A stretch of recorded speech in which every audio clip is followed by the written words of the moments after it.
Hello friends, welcome back my YouTube channel PK study 2020 में आपका स्वागत है। तो आज की इस वीडियो में ज्ञान एवं कौशल के अधिगम पर प्रकाश डालें। बीएड के फर्स्ट ईयर में या फर्स्ट सेमेस्टर में एग्ज़ाम में पूछे जाते हैं, जो कि बहुत इम्पोर्टेंट होने वाला है। तो इसका आंसर है, मानव जीवन में ज्ञान का अत्यधिक महत्वपूर्ण स्थान है। संपूर्ण संसार इसकी खोज में लगा हुआ है। इसका अर्थ है जानना, समझना, परिचित होना। इस प्रकार ज्ञान शब्द का अर्थ सीमित न होकर विस्तृत यानी कि बड़ा होता है। वस्तु जगत और चित्र के वास्तविक स्वरूपों को जानना ही ज्ञान है। योग दर्शन के अनुसार विद्या को ज्ञान का पर्याय माना जाता है। कांट ने ज्ञान की 3 विशेषताएं बताई हैं।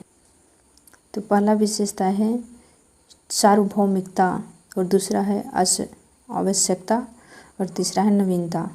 अब कौशल के बारे में जानते हैं। कौशल को स्किल कहते हैं वे क्रियाएं या क्रियाकलाप जो किसी कार्य को पूरा करने के लिए किसी योग्य या दक्ष या विशेषज्ञ द्वारा अपनाए अथवा प्रयोग किए जाते हैं, कौशल कहलाते हैं। इस प्रकार हम कह सकते हैं कि क्रियाओं का वह विशिष्ट समूह जिससे कार्य क्षमता में वृद्धि होती है, कौशल कहलाता है। कौशल में अभ्यास का बहुत महत्व है। जो व्यक्ति जितना अधिक अभ्यास करता है वह उतना अधिक कुशल, दक्ष, निपुण होता है। तो ज्ञान और कौशल में भेद जानेंगे, या दूसरा क्वेश्चन पूछ देगा कि ज्ञान और कौशल में अंतर बताइए, या भेद बताइए, या प्रकाश डालिए। तो सबका आंसर यही है। तो कौशल और ज्ञान यानी कि ज्ञान और कौशल में भेद जानते हैं। तो पहला है ज्ञान है कौशल का आधार है। ज्ञान है जो कौशल का आधार है। ज्ञान के द्वारा ही कौशल की नई नई जानकारियाँ मिलती है। अगर ज्ञान रहेगी तो नई नई जानकारियाँ मिलेगी।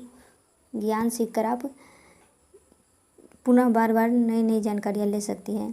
लेकिन कौशल के बारे में सोचिए, तो कौशल में ज्ञान रहता है। ज्ञान के बिना कौशल कार्यरत ही नहीं हो सकता। दूसरा का है ज्ञान का क्षेत्र विस्तृत होता है, यानी कि विस्तृत यानी कि बड़ा होता है।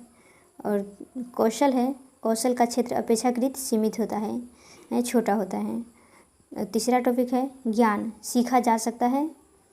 कौशल के लिए व्यवहारिक प्रशिक्षण होना आवश्यक है।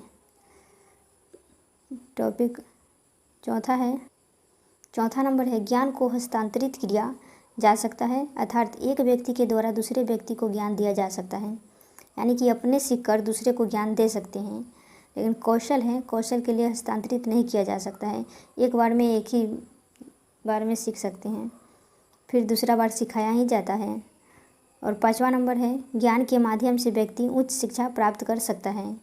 कौशल के माध्यम से व्यक्ति किसी विशिष्ट क्षेत्र में निपुणता प्राप्त करता है। 6ठा नंबर है ज्ञान व्यक्ति का सर्वांगीण विकास करता है, और कौशल व्यक्ति के किसी विशिष्ट क्षेत्र में विकास करता है। 7वां है ज्ञान के लिए बुद्धि का होना आवश्यक है। जब तक बुद्धि होगा तभी तो ज्ञान लीजिएगा आप। और कौशल के लिए बुद्धि के साथ शारीरिक दक्षता भी आवश्यक है। 8वां नंबर टॉपिक है ज्ञान जीवन प्रयत्न चलने वाली की प्रक्रिया है। और कौशल है जो कौशल को एक बार में सीखकर बार बार सीखने की आवश्यकता नहीं है। तो थैंक्स फॉर वॉचिंग अस। मिलेंगे नेक्स्ट वीडियो में। तब तक मेरे चैनल पर नए हो तो चैनल को सब्सक्राइब कर बेल आइकन प्रेस कीजिए, और ज़्यादा से ज़्यादा दोस्तों के साथ शेयर कीजिए, ताकि वो भी नई नई जानकारियाँ ले सकें।